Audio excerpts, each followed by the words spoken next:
With vinyl records making a huge comeback, drivers around the world are wondering how to play their favorite tunes in their car. At home, it's simple enough, but in their car, it's a bit of a different story. I mean, the discs won't even fit. Not even the little ones. So how shall we overcome this? I have the answer for you right here in my pocket. The humble compact cassette.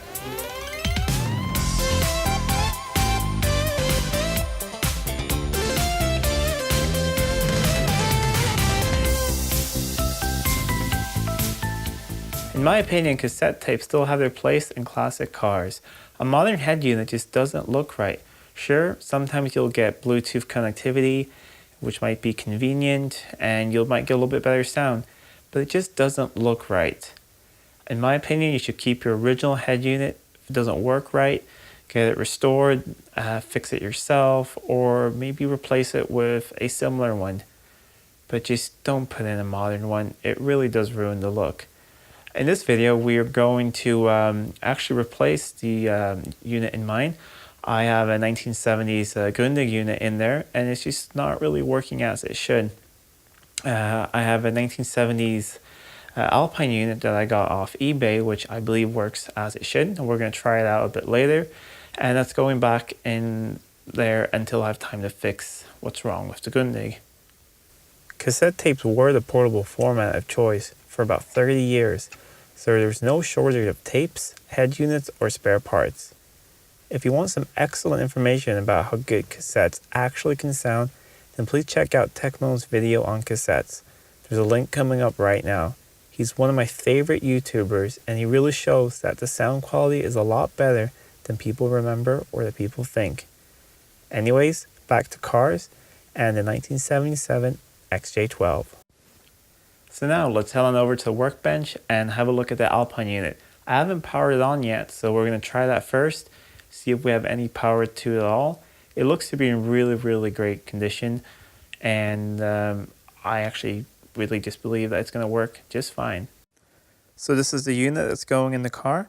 It's an Alpine 7126 auto reverse cassette player with AM/FM stereo. I actually don't know if this works or not, or if it even powers on. So let's try that first before I start tearing the other one out of the car. It's an eBay find, just paid actually $1 for it. There was no reserve, but it just looks to be in really good condition, and I really like the style of it. Plus, it will fit in the car perfectly. So let's see if it powers on. Got a cardboard box here, and the battery here, slightly off camera. So I'm going to start by hooking up the negative terminal, like so, and then the positive. I'll just hold it on.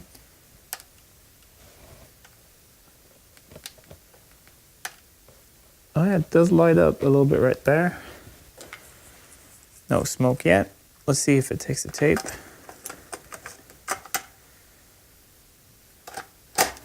Okay, so it does take a tape, and all the lights do light up, but I can hear the motor slightly whirring in the background, but I don't believe the tape is turning. So I'm going to take it apart and see what it's like on the inside. Like we saw in the preliminary test, the unit does power on, and it does react to a tape being put into it. However, the tape doesn't turn, and none of the transfer controls seem to work. So I opened it up, and I found that the drive belt was completely perished. It's like right there, it's almost off, as you can see, and it's just not doing its job at all. So I grabbed my bag of assorted drive belts for tape players, and I found one that I believe fits. It goes all the way around here, comes up here, down to the drive motor, and up around here. So now I'm gonna put the unit back together, and let's see if it works better. Old electronics are made to be taken apart and serviced.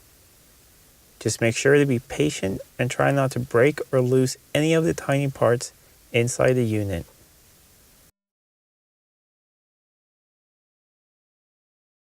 My old head unit is a Grunding. It works pretty much as it should, except for the tape mechanism.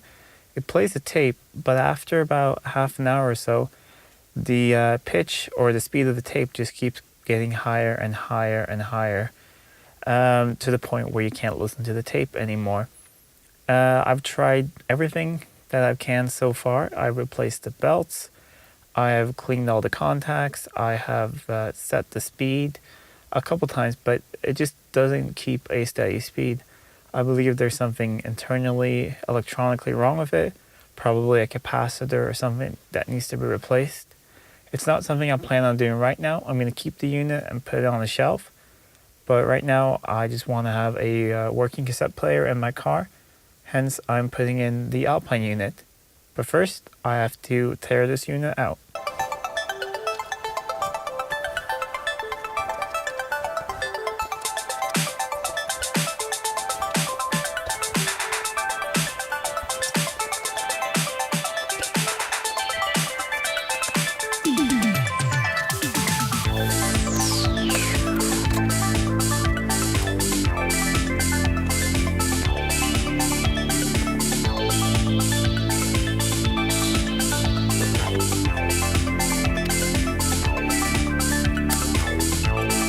Now that the unit is out, I can have a closer look at the wiring, which I'm going to be cleaning up because it's not the nicest, but this is for the electric aerial. For some reason, blue is positive, and let's see. And this little short one here is the negative. And then you have the speaker connectors here and the aerial. These black cables here are actually something really cool, which I'm going to go through in another video. All the lighting in the car, well, not all the lighting, but a lot of the lighting around, for instance, here and around the key and other places is actually powered by fiber optics, which is really cool. So these are fiber optic cables that bring light around the interior of the car. Just a fun thing for another video. But now I'm going to clean up some of this wiring and put in the new unit. It's a couple minutes later, and now the Alpine unit is in the car. And doesn't it look really smart? I think the black really works well with the black here and the silver on the knobs with the silver back here. But most importantly, let's see if it works. Alright, the little light came on there. Let's see if it plays the tape.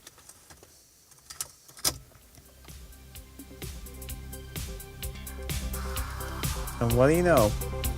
My favorite song. That's all for today's video, and now the XJ12 can continue to play those awesome cassette tapes. If you like what you saw, please hit that thumbs up button and share this video with your friends. If you're not a subscriber, please consider subscribing for weekly content like this. Until next time, I'm Adam, and this was Living with a Classic. See you soon.